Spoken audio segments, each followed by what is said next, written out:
Look, inheriting a property can be incredibly overwhelming. You're often dealing with grief, and on top of all that, you're suddenly faced with this really complex legal and financial puzzle. So that's what we're here to do. Think of this as your roadmap. We're going to break it all down step by step to help you navigate this transition and make the best possible decisions. All right, here's what we're going to cover. First, we'll figure out your legal path. Is it a probate or a trust situation? Then we'll dive into the most important tax question you'll face. After that, it's all about building your expert team, handling any family disagreements, and finally crossing the finish line with closing and reporting. Let's jump in. So first things first, we have to figure out the legal path you're on.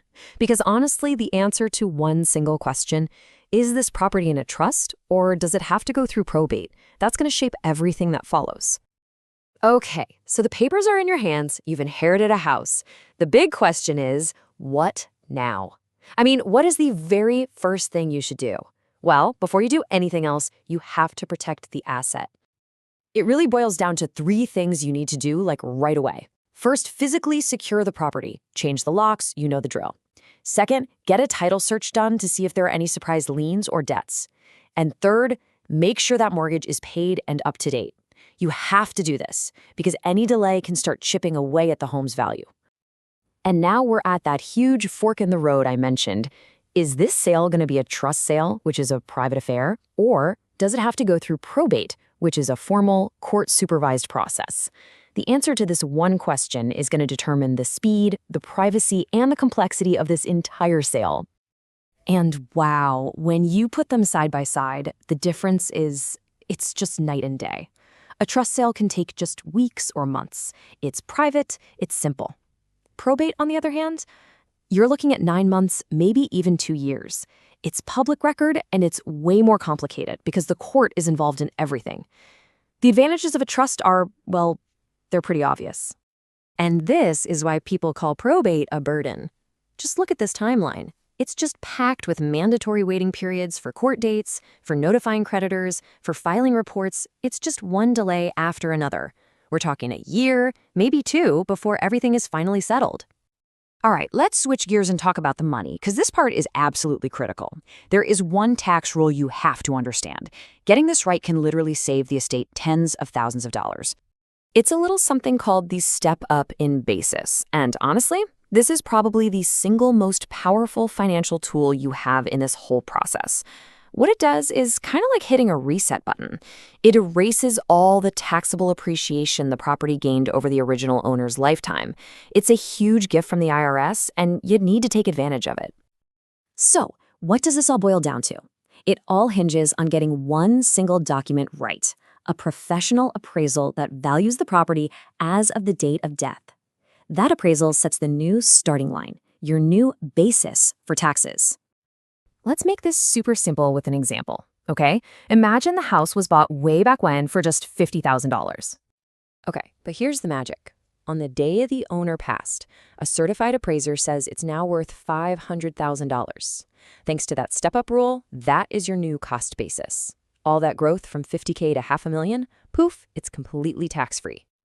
Now, let's say you turn around and sell the property pretty quickly for $505,000. So check out the math here. This is so important. You don't pay tax on the massive gain since the original purchase. No way. You only pay tax on the gain that happened after you inherited it. In this case, that's just $5,000. That is how the step-up in basis saves you a fortune in capital gains tax. Okay, so you've got the legal path and the tax stuff down. Now it's time to actually get things done. And that means building your A-team and picking a sales strategy. And I can't stress this enough. You need specialists, not generalists. Don't just get any lawyer, get an estate attorney. Don't just get any real estate agent. Find one with a CPRES designation. That means they're certified in probate real estate. And of course, a great CPA.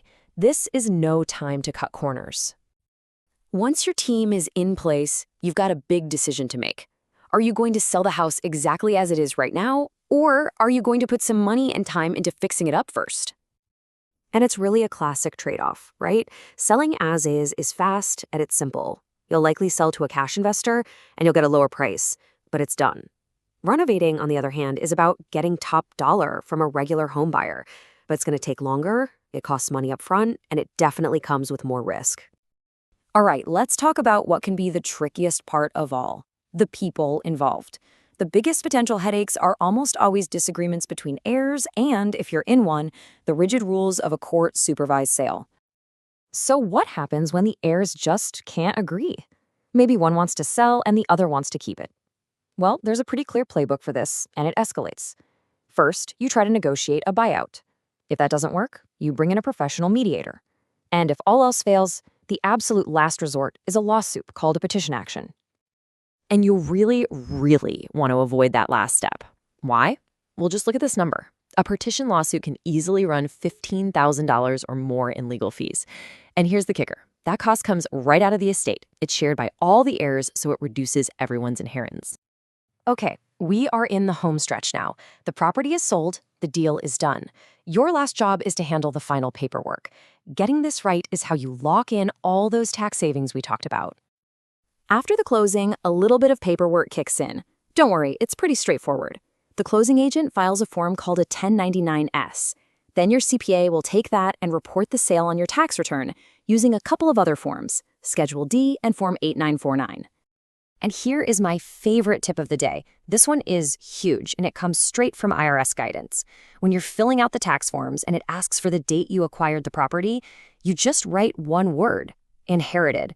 That's it. That one little word automatically gives you the better, lower, long-term capital gains tax rate, even if you only own the house for a week.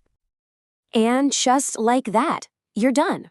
The paperwork's filed, the money is distributed, the estate is settled, the whole transactional process is complete.